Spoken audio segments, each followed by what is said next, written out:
সুপ্রিয় ভিউয়ার্স, আপনারা দেখছেন আমার স্ক্রিনে যেখানে গোয়াইনঘাট উপজেলার কৃষকেরা বর্তমানে আমন রোপণের মৌসুম চলছে এবং আমন রোপণের ধুম পড়েছে। গোয়াইনঘাট উপজেলার কৃষকেরা ব্যস্ত সময় পার করছেন এবং আপনারা জানেন গ্রাম্য একটি প্রবাদ আছে যে ভাদ্র মাসে মা মরা কুলা আবর, এইরকম অবস্থা।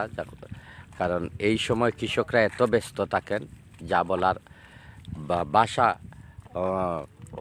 নেই, যে কৃষকরা বিভিন্নভাবে ব্যস্ত থাকেন। কেউ ধান রোপণে, কেউ ধানের চারা উত্তোলনে, কেউ জায়গা প্রস্তুতে, কেউ আইল কাটতে এমন ব্যস্ত থাকেন। তো আজকে আমি উপস্থিত হয়েছি উপজেলার একটি আমন মাঠে, যেখানে প্রচুর কৃষক আপনারা একটি জমিনে দেখতে পাচ্ছেন আমন রোপণে ব্যস্ত সময় পার করছেন তারা। এবং আমি জেনে রাখি, উপজেলা কৃষি অফিস সূত্রে জানা গেছে যে এবার গোয়াইনঘাট উপজেলায় আমন রোপণের লক্ষ্যমাত্রা নির্ধারণ করা হয়েছে 17,235 হেক্টর। এ পর্যন্ত প্রায় 3.5 থেকে 4,000 আনুমানিক হেক্টর জায়গা রোপণ হয়ে গেছে, আবাদ হয়ে গেছে। এবং বর্তমানে আমরা আজকে গতকাল থেকে দেখতে পাচ্ছি পানি একটু বৃদ্ধি পাচ্ছে। আমি পানিটা দেখিয়ে দিচ্ছি, একটু পানি বৃদ্ধি পাচ্ছে। তো একটু পানির সিজনে এটা।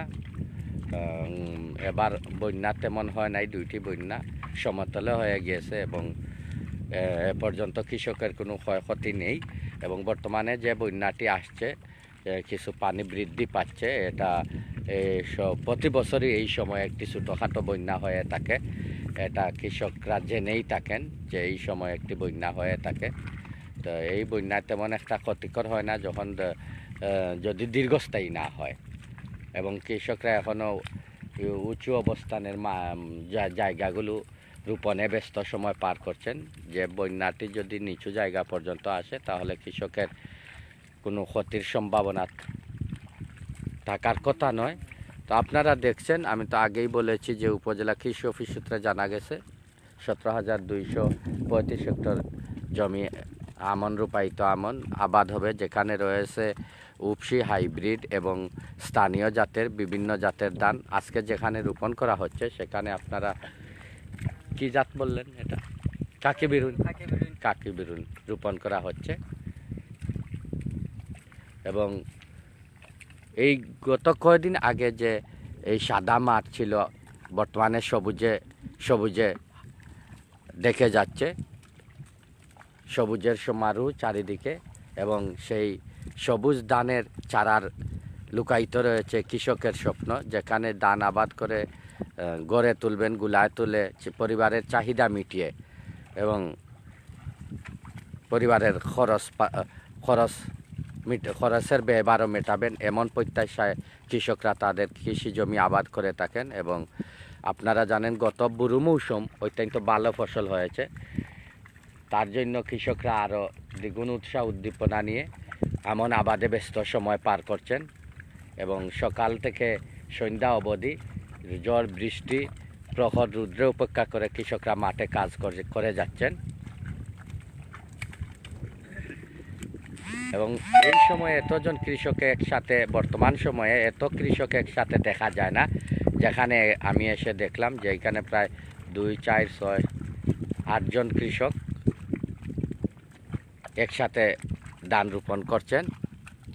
এবং এ পর্যন্ত ধানের চারা এবং ধানের গাছের অবস্থা ভালো, কোনো রোগবালাই নেই এবং পরিমাণ মতো বৃষ্টিও হচ্ছে, যে যার কারণে কৃষকদের আর কোনো দিকে বেগ পেতে হচ্ছে না। এবং উপজেলা কৃষি অফিস থেকেও যতটুকু সহযোগিতার প্রয়োজন উপসহকারী কৃষি কর্মকর্তাবৃন্দ সহযোগিতা করে যাচ্ছেন। তো এর কৃষি নির্ভর এই উপজেলা, কৃষক বাঁচলে দেশ বাঁচবে, এটাই আমরা সবাই জানি। তাই কৃষিকে প্রাধান্য দিয়ে বর্তমান সরকার কৃষি ভর্তুকি, কৃষি প্রণোদনা দিয়ে যাচ্ছে। তারই ধারাবাহিকতায় গোয়াইনঘাট উপজেলায়ও কৃষকরা কৃষি প্রণোদনা এবং কৃষির উপকরণ পেয়ে যাচ্ছেন এবং কৃষি আবাদও করছেন। রূপায়িত আমন এখনও উপরের জায়গা যেগুলা দেখতে পাচ্ছেন আপনারা, উপরের জায়গা, এটা একটু নিচুর জায়গা। আর এই গ্রামের সামনের মাঠটা হচ্ছে নিচু এলাকা। অন্যান্য উঁচু এলাকা, আরও উঁচু জায়গা রয়েছে, এটা নিচু এলাকা, যেখানে আপনারা দেখতে পাচ্ছেন পানি অনেকটা নিকটবর্তী।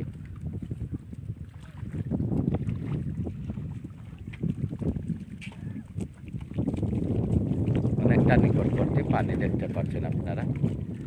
আজকের আবহাওয়া অনেকটা সুন্দর আবহাওয়া, মাঠে কাজ করার মতো আবহাওয়া। বাতাস বইছে এবং সে বাতাসের সাথে ধানের চারাগুলা দুল খাচ্ছে, মাথা নাড়াচ্ছে, আপনারা দেখতে পাচ্ছেন।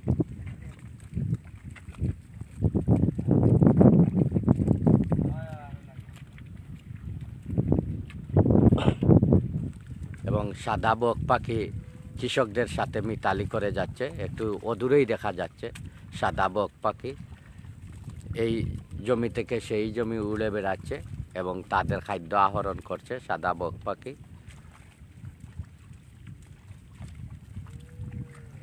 আমি দেখিয়ে দিলাম আজকের বর্তমান কৃষির বর্তমান অবস্থা। আজকে দেখলেন আপনারা আমার আজকের এই সিলেট আই নিউজ লাইভের মাধ্যমে।